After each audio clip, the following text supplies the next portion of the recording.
Magandang araw sa inyo mga kabonsai. So meron tayo ditong large cuttings ng isang hibiscus Taiwan. So nagputol kasi ako kahapon. Nagkatpag ako ng isang puno ko ng hibiscus Taiwan. So mamaya pupuntahan natin. So imbis na itapon, pwede pa silang pakinabangan, no? Kasi yung mga hibiscus Taiwan, hindi sila masisela ng mga na puno. Pwede silang itanim kahit ganito kalaki na cuttings, ganyan. Pwede silang itanim at patubuan ng ugat. So, pwede na siyang large trunk ng isang bonsai, no? So, yung cuttings na to is, yun nga, sabi ko, imbis na itapon, pwede pa siyang pakinabangan. So, ipamimigay ko siya, giveaway. So, kung sa mga malalapit sa bahay namin, pwede nyo silang i-pick up dito sa amin. So, sa mga gusto naman ipa-shipping yung mga hibiscus na to, yung expenses ng shipping is charge na sa inyo, no? Kasi libre ko naman tong ibibigay. So pasensya na sa may kasi dito kasi nasa tabing daan lang yung bahay namin. So sa mga gusto ipa-shipping to is yung expenses is charge na sa inyo, no? So makikita nyo yung Facebook account ko dyan sa screen. I-message nyo lang ako doon. So pupuntahan natin yung puno ng hibiscus na to kung saan natin sila kinuha. So, andito na tayo sa area, no? Actually, doon yung bahay namin.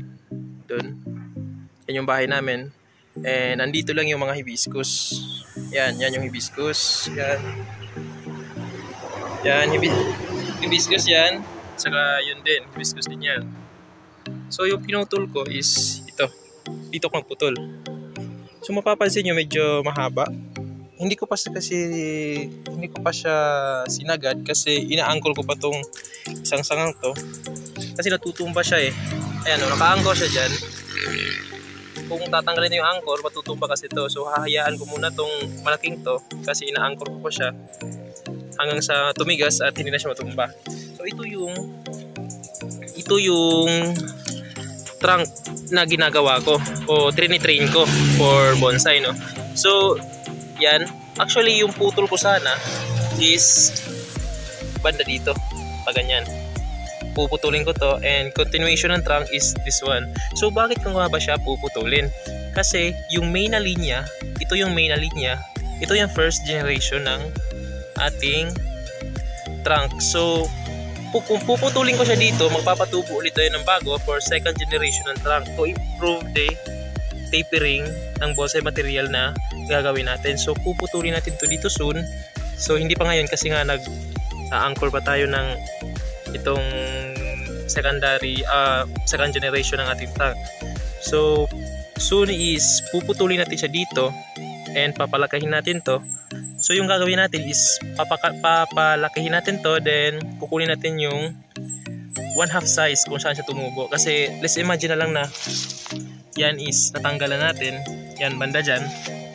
So kung natanggalan natin yan, papalakihin natin to, kukunin natin yung 1/2 size ng first generation na trunk o your main trunk natin para makuha natin yung tapering, yung gradual na pagliit ng ating trunk. So kukunin natin yung 1/2 size. Kung ganito siya kalaki, makikita natin medyo malaki-laki na siya. 1 year ko rin itong pinalaki, no? 1 year. Last year, nung 2020, 2020 ko siya tinanim. So, ganito na siya kalaki ngayon. So, ideal is 1/2 size. Dapat 1/2 size siya. Yung 1/2 size siya ng ating first generation ng trunk para makuha natin yung gradual na pagliit o yung tapering ng ating trunk. Yan. And soon, pag napalaki na natin siya, 1/2 size nitong ating first generation, napalaki na natin yung second generation ng 1/2 size nito, so pwede natin siyang putulin at pagpatubo ulit ng bago. So kung saan siya tumubo, yung third generation natin, kukunin lang ulit natin yung 1/2 size ng ating second generation. So ganyan yung technique kung paano nga ba gumawa ng ating tapered na trunk kung nagtitraining kayo from cuttings. So ito guys is nanggaling to sa maliit na cuttings, no? Lahat ng ang hibiscus ko dito is nanggaling sila lahat sa maliliit na cuttings. So ganito kaliit. And tinanim ko sila sa ground para mas mapabilis yung proseso ng pag-training ko sa kanila. So, sa pag-training ng seedling, hindi lang natin train yung ating trunk, and also train din natin yung kailang mga base. So, as much as possible, iwasan natin yung mga ugat na ganito, no, na pumupunta dito. Kasi nasasapawan niya yung iba eh. So, tatanggalin sana natin yan. Pero kailangan natin ng chisel para matanggal yan, or anything na pwede siyang putulin. So, makikita nyo kasi, oh, sumasapaw na siya dito. So, masisira yung ating base na ginagawa. So, tatanggalin natin yan ngayon.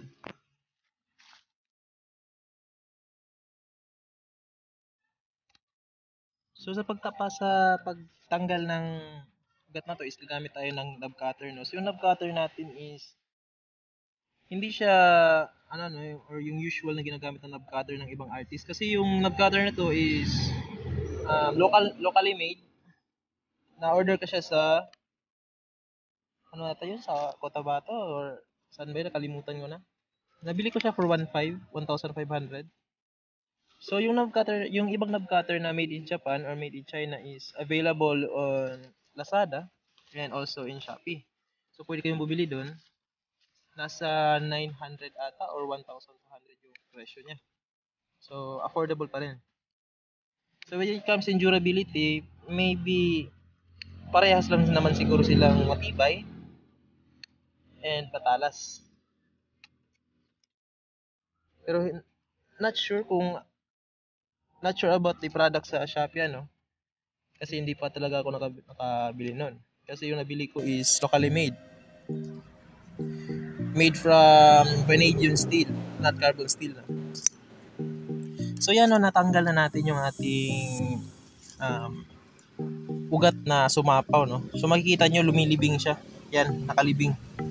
Yun yung sabi ko na masisira niya yung root structure kung hindi nyo tatanggalin habang bata pa yung ugat. So yan, medyo late na natin siya nakuha. Sumasapaw siya and lumilibing. Pero meron pa rin naman tayong magandang base. May kita nyo. Yan. So yan, ikot lang tayo sa base. So meron pa rin tayong magandang base. Yan, malapad pa rin yung ating base. Yung kanyang trunk, malapad pa rin. So meron pa rin tayong tapering na nangyayari. Yan.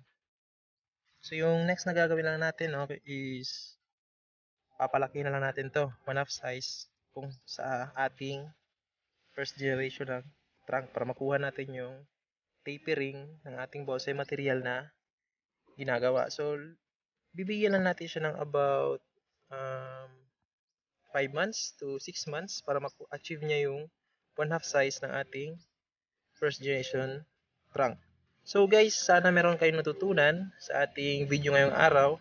And dyan na po nagtatapos yung ating video. And also, inuulit ko po, no, kung sino yung gusto ng cuttings na yon is contact nyo lang ako sa aking Facebook account. Lalagay ko yung Facebook account ko dyan sa gilid. So, contact nyo lang ako dyan. So guys, maraming salamat sa panunood and God bless po sa inyo.